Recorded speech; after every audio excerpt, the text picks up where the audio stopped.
Toronto, the capital of Ontario, is a major city located along Lake Ontario's northwest shore. It is known to be a unique city due to the diversity in citizens, food, festivals, and events. The diversity is spread across the city and divided by multiple districts. In today's tour, we will be exploring the Entertainment District, which happens to be the home to the most popular Toronto sports teams. The purpose of this walking tour is to educate both locals and tourists on Toronto sports teams. It provides architectural information on notable locations and historical facts regarding 5 teams which are native to the city. In addition, attention to monuments, statues, plaques, and displays are noted in order to show how significant sport is to the city. It is an interactive educational experience that is appropriate for all age groups and budgets. You have now arrived at Union Station, Toronto's largest transportation hub located on Front Street West. At the heart of the financial district, approximately 250,000 visitors pass through Union Station every day. This station unites Toronto's 6 regions by making it easy to access the heart of Toronto where many sporting events are held. Whether you are commuting to work or to watch your favorite teams dominate their opponents, you can commute to the downtown core through Union Station. Heading to our next stop, walk along Front Street East towards Bay and wait at the intersection of Yonge and Front. Once you have arrived at the intersection, look to your left. Located on Yonge Street, the longest street in Canada, is the Hockey Hall of Fame building. The sport, as we know, is part of the Canadian identity, so it is only right to have a space dedicated to the sport of hockey, holding many of the trophies earned and different accomplishments. Connected to the Hockey Hall of Fame is the Brookfield Place, a social space that gives people the opportunity to learn about the different hockey teams through a visual display of some of the most famous hockey players' jerseys. Inside the Brookfield Place is the Spirit of Hockey store that is known for selling a variety of hockey jerseys along with other hockey-related merchandise. This tour stop will be narrated by my colleague Jonia Danka.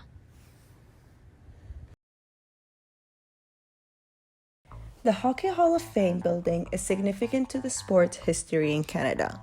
While you discover the building, we will speak of the development of this building as well as some of the most historic events that have taken place. The Hockey Hall of Fame was established in 1943 to recognize and honor the achievements of teams and individuals who have had made major contributions to the development and uniqueness of hockey everywhere in the world. This remarkable building was founded by James T. Sutherland, who was a former president of the Canadian Amateur Hockey Association. Built in 1885 stands the historic bank building at Brookfield Place, which Toronto then began a new era, a cathedral for the icons of hockey, and was opened to the public on June 18, 1993. The Hockey Hall of Fame is now a museum that holds exhibits about players, teams, National Hockey League records, memorabilia, and NHL trophies, including the Stanley Cup. The admission tickets to the events are different depending on age. They are also open 362 days of the year and only close on Induction Day, Christmas Day, and New Year's Day. Before we continue any further, look towards your right side and you'll find a monument.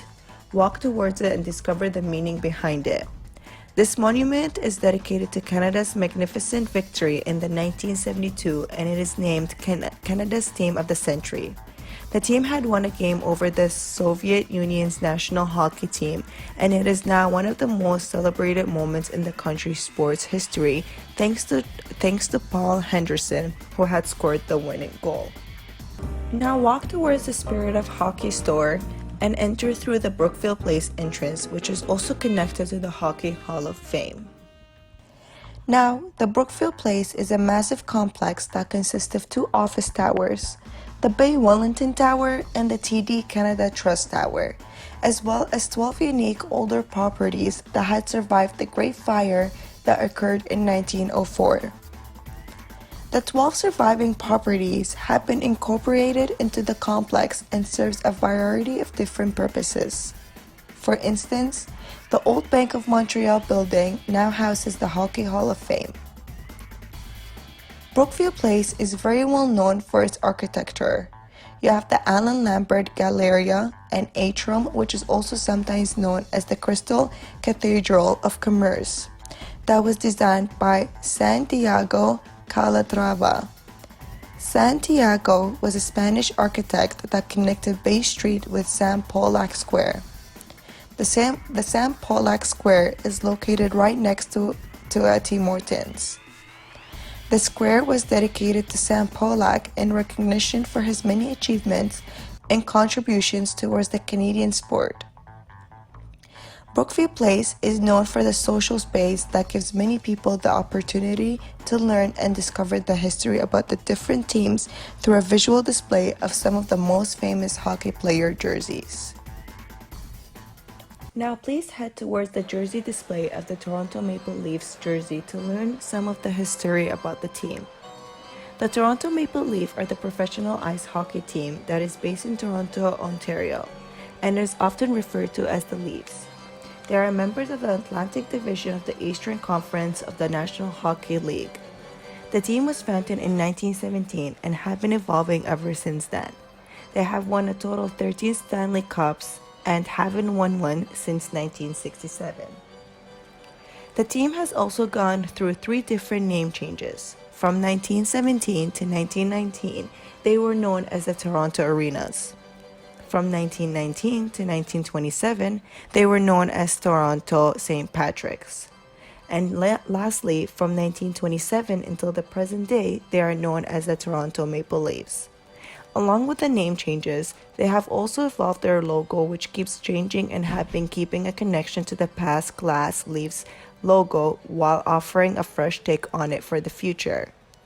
Additionally, the Toronto Maple Leafs have 2 different jersey colors, a white one for when they are away and a navy blue one for home games. Lastly, the team's arena is the Scotiabank Arena, which was formerly known as the Air Canada Centre from 1999 to 2018. Now standing in front of you is Gilmour's jersey along with other celebratory monuments. Doug Gilmour was a Canadian former professional ice hockey player. He played 20 seasons in the National Hockey League for 7 different teams: St. Louis Blues, Calgary Flames, Toronto Maple Leafs, Chicago Blackhawks, New Jersey Devils, Montreal Canadiens, and Buffalo Sabres. The jersey showcased was worn by Gilmour from 1992 to 1993, a time in which he had a great impact on the Toronto Maple Leafs, helping them break the team's scoring record. Now moving on to another famously beloved Canadian token, Tim Hortons regularly pays tribute to our Canadian hockey teams by promoting them through many different ways, such as the Timbits Initiation Program, making specialized donuts, and changing the theme of their cups. Now that you are more familiar with the history of this magnificent building and the Toronto Maple Leafs team, head on over and grab yourself a cup of coffee and enjoy the 6-story high pedestrian thoroughfare that is one of Toronto's most famous public arts. While this building is home for many financial institutions and many other important Canadian companies, many people come here because they love the different retail stores that are located at the concourse and grounded levels. This building is full of art and is used for many different photos, TV, and film productions. At this point of the tour, feel free to take a couple minutes to yourself and take some photos. We hope you enjoyed our short illustration of the Hockey Hall of Fame, a sport that is well known within the Canadian culture. Next, you will be heading west, back to the corner of Bay and Front. Once you arrive, cross Front Street and begin walking south towards the intersection of Bay and Lakeshore Boulevard. You will come across a bridge that is connected to the GO station. Once under that bridge, you will see the back of the Scotiabank Arena building, beginning to appear to your right. Stop there for a minute.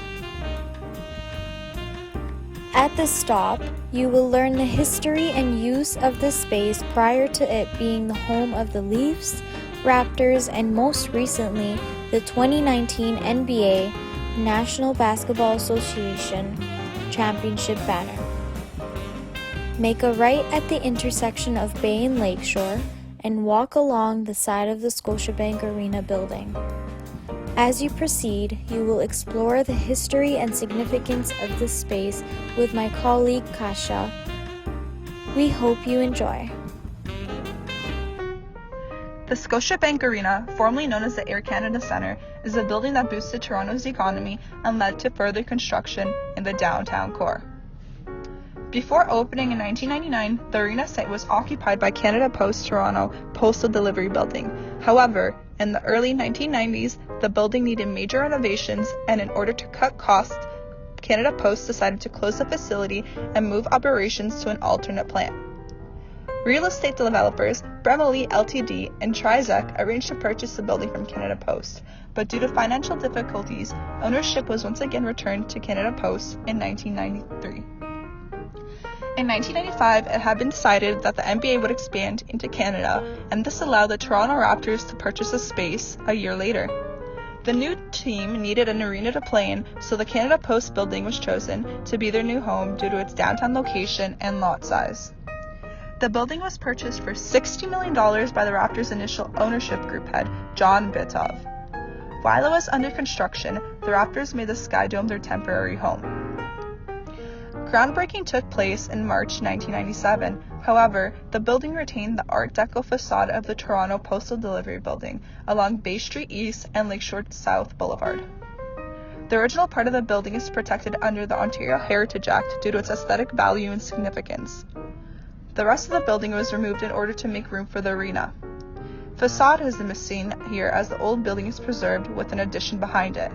This is a postmodern architectural practice that peaked in the later half of the 20th century. In December 1998, the building's construction was completed, and a year later, events in the 65,000 square foot space began to take place. Arena space is used for the NBA, NHL, arena football, lacrosse, concerts, family shows, skating events, corporate trade shows, circuses, and various private functions. Additionally, the Scotiabank Arena is the entity in which houses the 2019 championship banner. At this point in the tour, feel free to take an Instagram picture with this beautiful architectural backdrop while continuing to hear about Toronto's beloved Raptors. The Toronto Raptors are the only Canadian basketball team who happens to be a member of the NBA, National Basketball Association. They play in the Eastern Conference and have made significant history since 1995.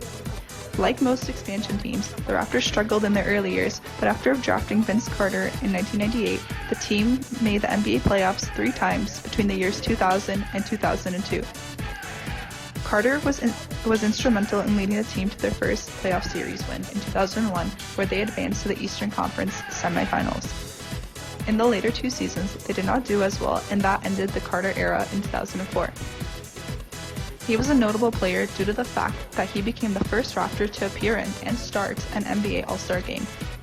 He even managed to acquire the second most fan votes in NBA history up until that point.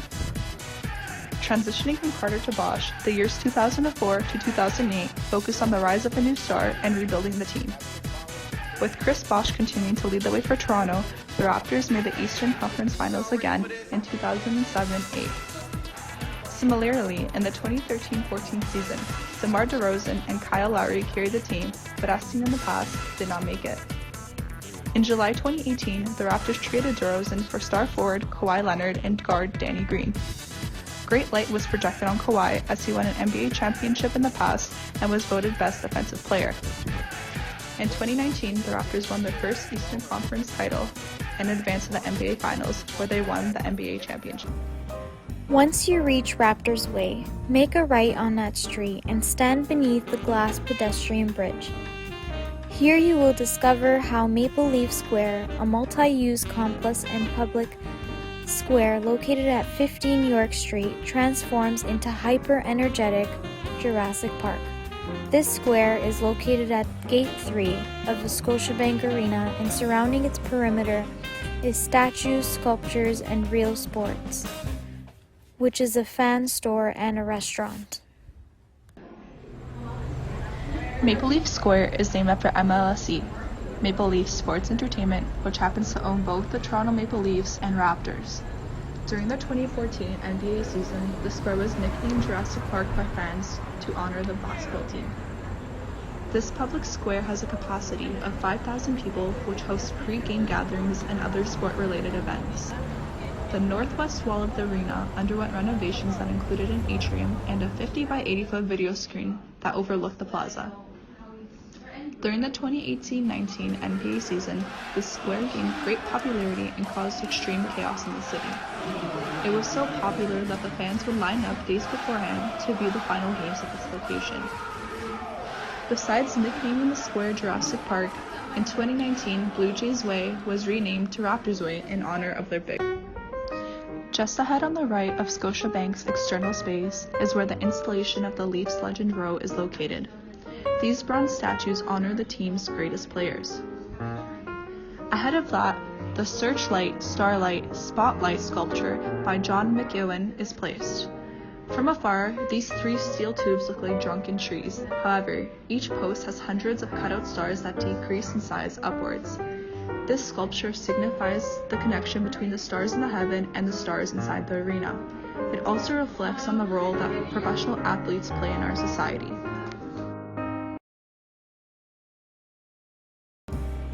We hope you enjoyed the brief history and highlights of the Scotiabank Arena and its importance to our city's sports teams and more.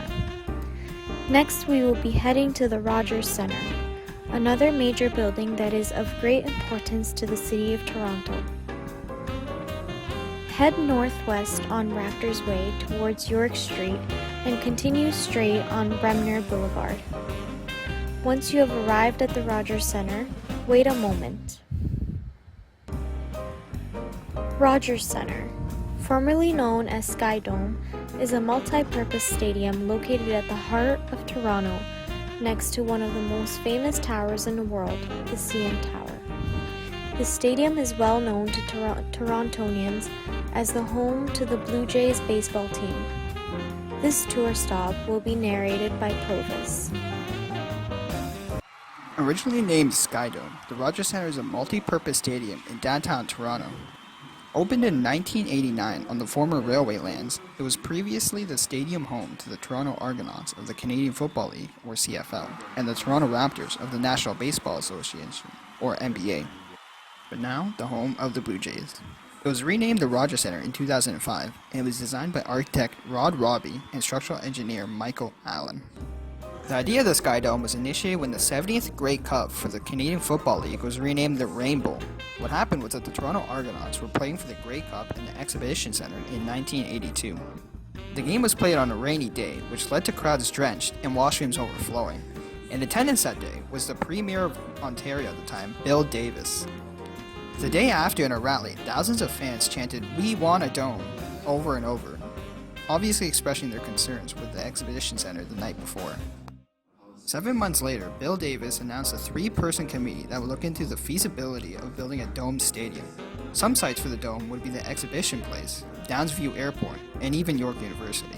The final decided site was a slot right beside the CN Tower, which provides a spectacular view when the dome is open.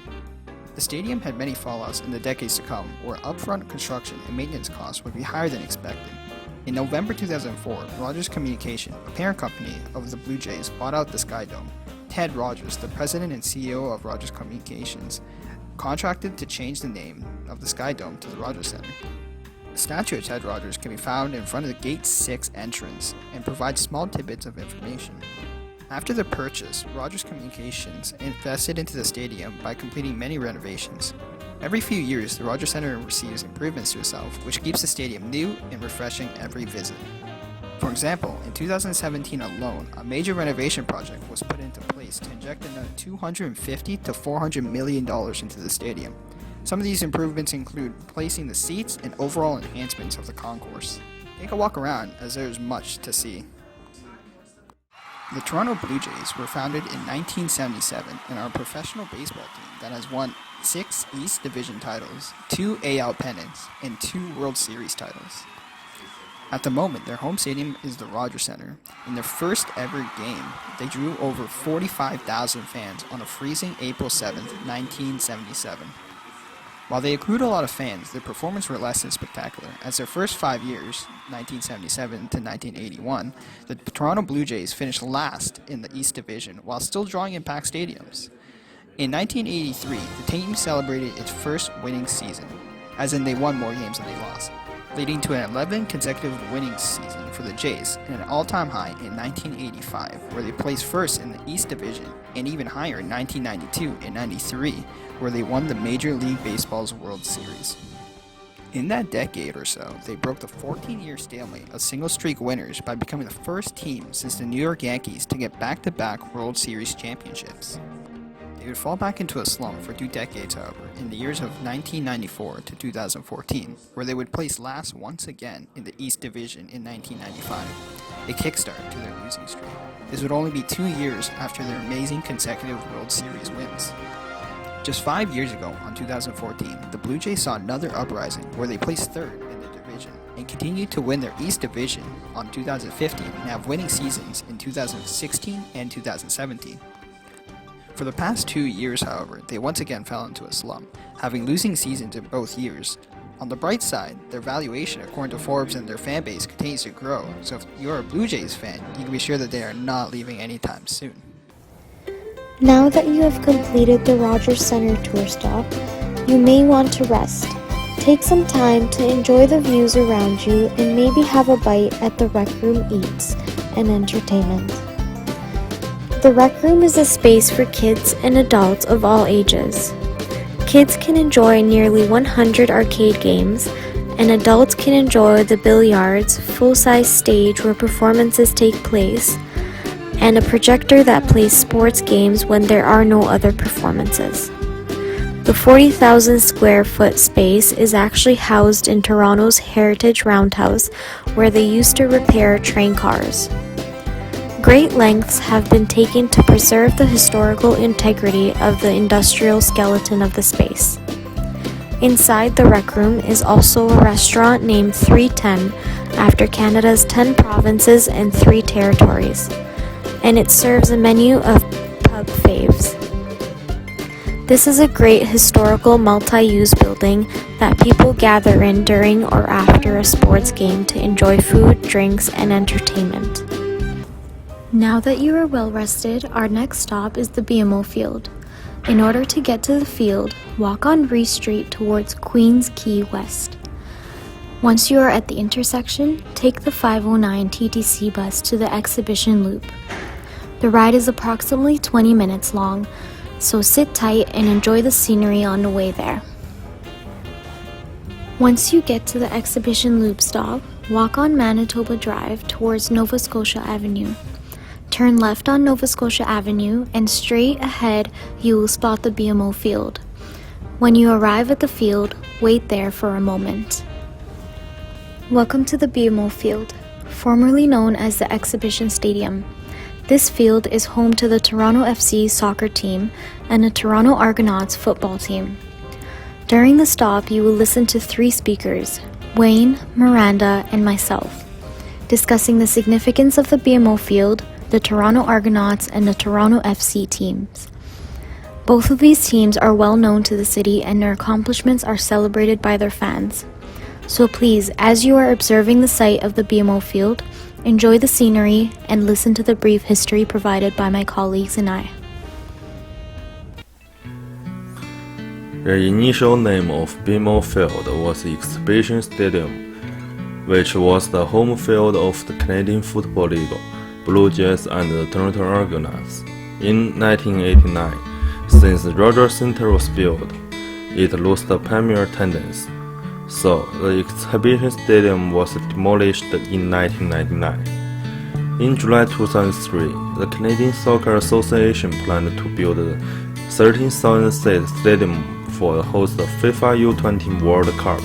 Canadian Soccer Association and Maple Leaf Sport and Entertainment Council to build a stadium at the University of Toronto or York University. However, MLSE was later withdrawn due to poor projectors. In 2005, CSA and MLSE agreed with building a new stadium at the location of the exhibition place named National Stadium. In 2007, BMO purchased the naming right of the stadium. Despite this, the stadium was still called National Stadium when it held in FIFA-approved competition. In 2010, the stadium entailed the natural grass pitch and heating system to grow in cooler spring and autumn. In 2014, BMO invested to add a roof above the outdoor tournament, 8,400 seats, and updated club and suite. Even it's a rainy day, most of fans can keep warm and dry. In the next year, Toronto Argonauts were moving in. The BMO Field is located at a place with a convenient transportation. People can choose the TTC bus, GO train station, and the streetcar to arrive there. Moreover, BMO Field is the first soccer-specific stadium in Canada and is a home to Canada's national soccer team, the Toronto Argonauts and the Toronto FC, Canada's first major league soccer team. Since 2007, the BMO Field welcomed over 1 million fans and hosted lots of events, which include the 2016 Grey Cup, MLS Cup in 2016, the 2014 FIFA U20 Women's World Cup, and the International Rugby and Lacrosse Games. 15-yard penalty. Rainey though might take the return. He might take it all the way. What a block he just got. Say goodbye. Toronto Argonauts are a professional Canadian football team competing in the East Division of Canadian Football League based in Toronto.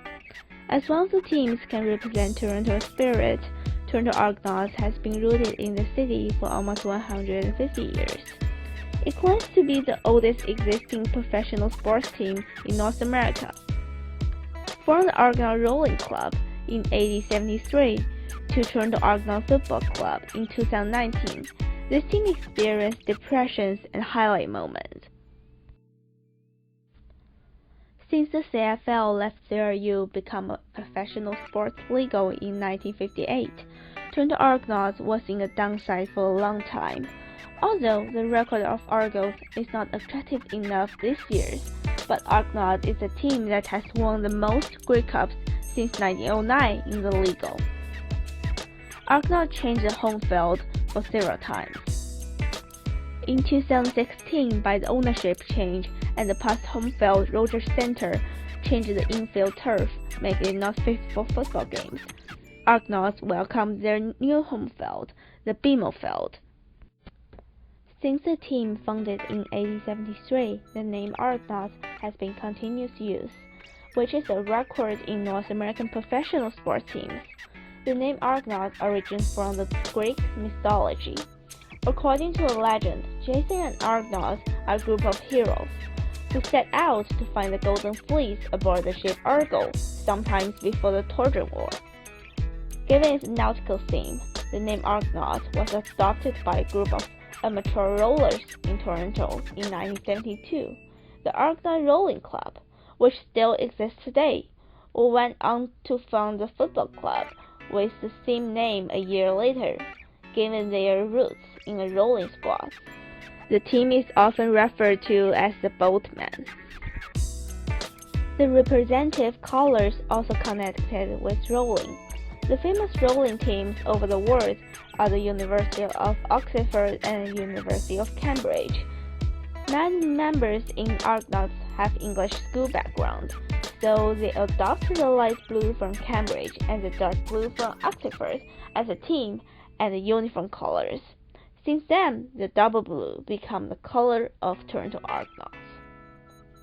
The current Hamlet design features an Oxford blue background, with an Oxford blue and Cambridge blue round shield inscribed with a white capital letter A. For most of the team history, the logo featured some form of a boat, often incorporating a football. 1914. It is worth remembering for Toronto Argos and the world. In this year, Argos lifted the trophy for the first time. and the World War I was started. The boatmen scored 47 points and 145 points against Ottawa with a 5-1-0 record. Since both Toronto and Hamilton had the same record of winning or losing, they participated in the competition, but the game ended in 9-9 and was recorded due to darkness. In the second game, Toronto won a decisive victory and then continued to beat U of T 14-2 to win the Grey Cup. Ford is back as Argonauts head coach, and Jack O'Connor is the king. He won the scoring title with a record 44 points, including 21 points against Montreal in the last season.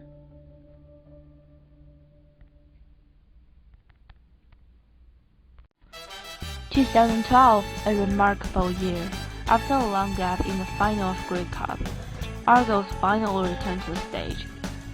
Scott Milanovich was entering his first season as a head coach after coming to Toronto from Montreal staff, and QB Rick Ray was preparing to play for the Argos after 10 seasons with Eskimos. The infusion of new blood made the team revived, and new record was created in the season. The final of this year is the first time the Argos had played in the Grey Cup game at home since 1982, and the first time the Argos won the Grey Cup at home since 1952. This game saw the Double Blue develop an early lead and never look back, securing their place in Double Blue history with a 35-22 win. Now, Michael Pinball, which is one of the stars from the old days, replaced Jane Popp as the Argos general manager on October 8th. Pinball became the 20th GM in club history. As one of the stars in the team, Pinball will continue the legendary of Argos.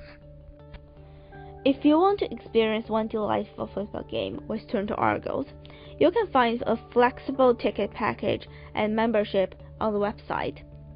For CFL, it's a 21-week regular season. Each team plays 18 games with 3 bye weeks, which usually started from mid-June to early November. There will be 6 teams compete in the league's 3-week divisional playoffs, which culminate in the Grey Cup championship game in the late November.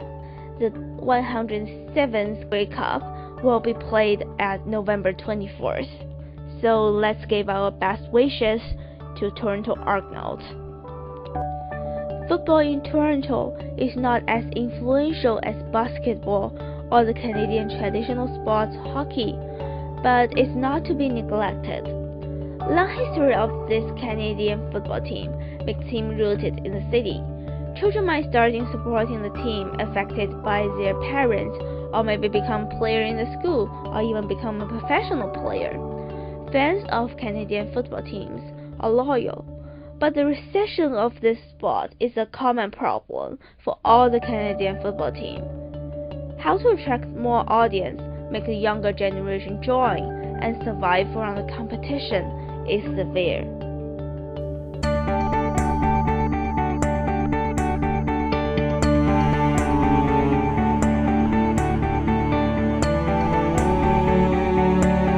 Toronto Football Club is a professional soccer club based in Toronto that competes in the MLS, Major League Soccer, as a member of the Eastern Conference. TFC joined MLS in 2007 as an expansion team and was the first Canadian-based franchise in the league. The team was founded in 2005 and plays its home matches at the BMO Field, the 8th largest stadium in Canada by seated capacity. The name of the team, Toronto FC, was chosen through a majority vote by the public. MLSE believed that the name of the team should be chosen by the public to help the new club earn a more organic nickname from the Toronto fans rather than having one imposed upon them. The public were invited to vote on the name of the team through an online consultation within a limited period of time. They were given a few options, and the highest vote was for the simple name the club is known for now, which is Toronto FC. Just as many other teams, such as Toronto Raptors, TFC's home colors are red and their away colors are white. It has always been a great experience to attend home TFC games at the BMO field. The bright overhead lights and the fans chanting for the team, it really is an unforgettable experience.